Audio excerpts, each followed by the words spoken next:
Jó 31. Fiz aliança com meus olhos, como, pois, os fixaria em uma donzela? Que porção, pois, teria eu do Deus lá de cima, e que herança do Todo-Poderoso desde as alturas? Acaso não é a perdição para o iníquo e o infortúnio, para os que praticam a maldade? Ou não vê Deus os meus caminhos e não conta todos os meus passos? Se andei com falsidade, se o meu pé se apressou para o engano, e pese-me Deus em balança fiéis, e conhecerá a minha integridade. Se os meus passos se desviaram do caminho, e se o meu coração segue os meus olhos, e se as minhas mãos se apegou qualquer mancha, então semeie eu e outro come, e sejam arrancados os renovos do meu campo.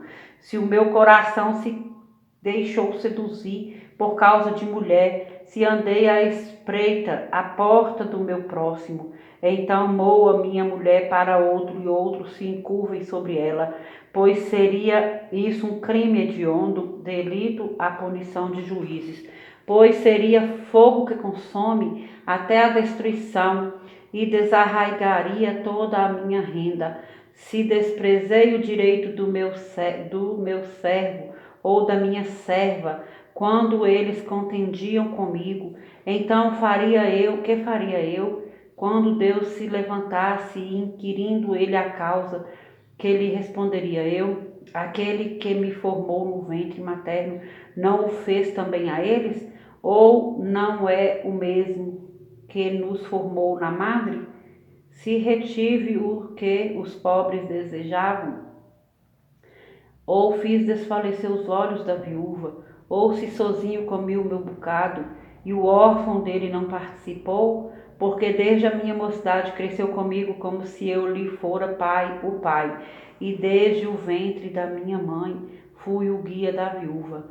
Se há alguém vi perecer por falta de roupa, e ao necessitado por não ter coberta, se os seus lombos não me abençoaram, se ele não se aquentava com a lã dos meus cordeiros, se eu levantei a mão contra o órfão, por me ver apoiado pelos juízes da porta, então caia a omoplata do meu ombro, e seja arrancado o meu braço da articulação, porque o castigo de Deus seria para mim um assombro, e eu não poderia enfrentar a sua majestade.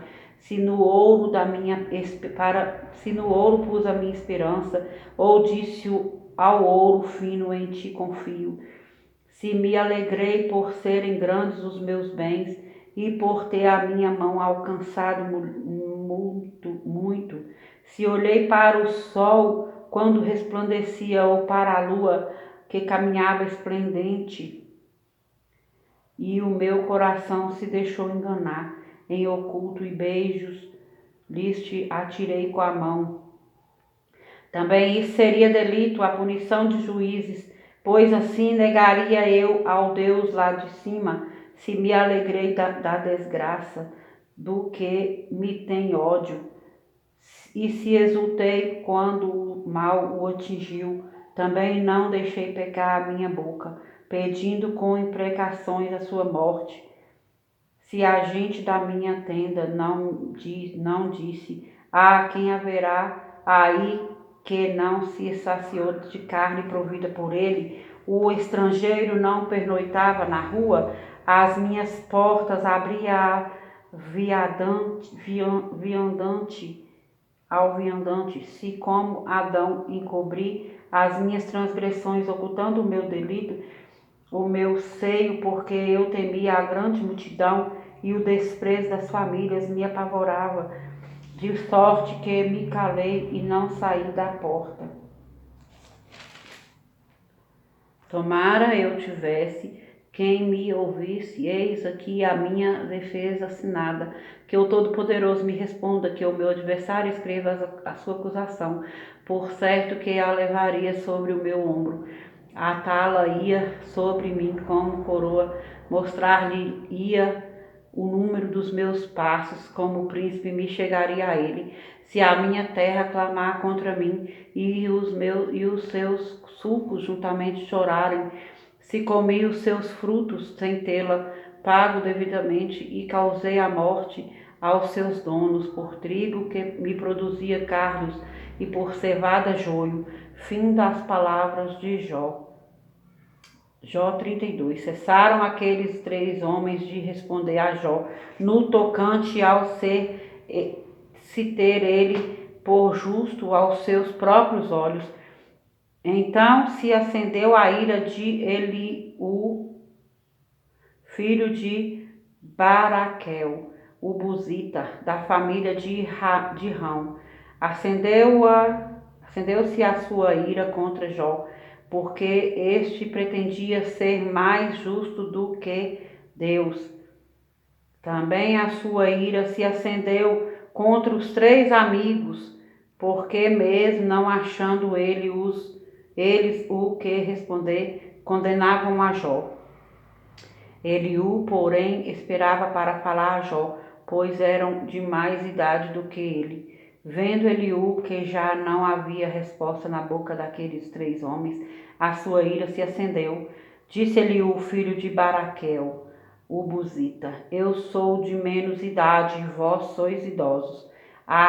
Arreciei-me e temi de vos declarar minha opinião. Dizia eu: falem os dias e a multidão dos anos ensine a sabedoria. Na verdade, há um espírito no homem, e o sopro do Todo-Poderoso o faz sábio. Os de mais idade não é que são os sábios, nem os velhos, os que entendem o que é reto. Pelo que digo, dai-me ouvidos, e também eu declararei a minha opinião. Eis que aguardei as vossas palavras e dei ouvidos às vossas considerações, enquanto quem sabe buscáveis o que dizer. Atentando, pois, para vós outros, eis que nenhum de vós houve que refutasse a Jó, nem que respondesse às suas razões. Não vos desculpeis, pois, dizendo: achamos sabedoria nele. Deus pode vencê-lo e não o homem. Ora, ele não me dirigiu palavra alguma, nem eu lhe retorquirei com as vossas palavras. Jó, os 3 estão pasmados, já não respondem, faltam-lhes as palavras. Acaso devo esperar, pois não falam, estão parados e nada mais respondem? Também eu concorrerei com a minha resposta, declararei a minha opinião, porque tenho muito que falar, e o meu espírito me constrange. Eis que dentro de mim sou como o vinho, sem respiradouro, como odres novos, prestes a arrebentar-se.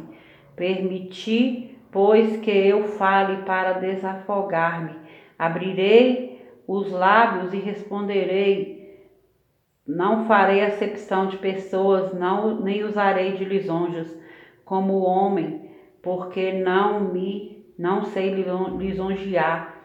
Em caso contrário, em breve me levaria o meu Criador.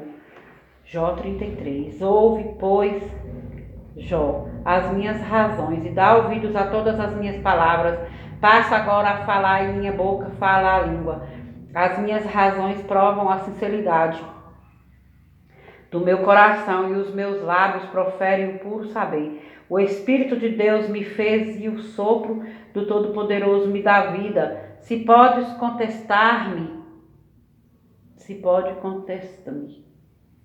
dispõe bem as tuas razões perante mim e apresenta-te. Eis que diante de Deus sou como tu és. Também eu sou formado do barro, por isso não te inspiro terror, nem será pesada sobre ti a minha mão.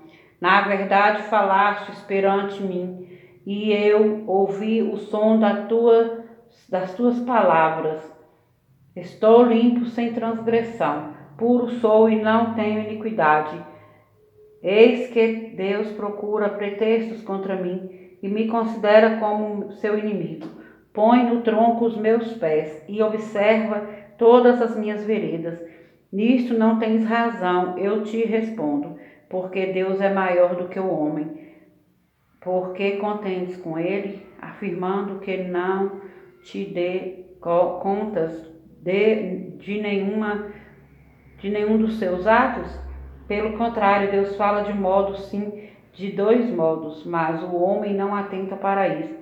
Em sonho ou em visão de noite, quando cai sono profundo sobre os homens, quando adormecem na cama, então lhes abre os ouvidos e lhes cela a sua instrução, para apartar o homem do seu desígnio e livrá-lo da soberba, para guardar a sua alma da cova e a sua vida de passar pela espada. Também no seu leito é castigado com dores, com incessante contenda nos seus ossos, e de modo que a sua vida abomina o pão, e a sua alma a comida apetecível. A sua carne que se via agora desaparece, e os seus ossos que não se viam agora se descobrem.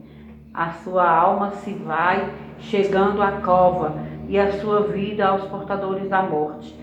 Se com ele houver um anjo intercessor, um dos milhares, para declarar ao homem o que lhe convém, então Deus terá misericórdia dele e dirá ao anjo: redime-o, para que não desça à cova. Achei resgate, sua carne se robustecerá com o vigor da sua infância, e ele tornará os dias da sua juventude. Deveras orará a Deus, que lhe será propício. Ele com júbilo verá a face de Deus, e este lhe restituirá a sua justiça. Cantará diante dos homens e dirá: pequei, perverti o direito e não fui punido segundo merecia. Deus redimiu a minha alma de ir para a cova, e a minha vida verá a luz. Eis que tudo isto é obra de Deus, 2 e 3 vezes para com o homem, para reconduzir da cova a sua alma, e o alumiar com a luz dos viventes. Escuta, pois, ó Jó, ouve-me, cala-te, e eu falarei. Se tens alguma coisa que dizer, responde-me. Fala, porque desejo justificar-te. Se não, escuta-me. Cala-te e ensinar-te-ei a sabedoria.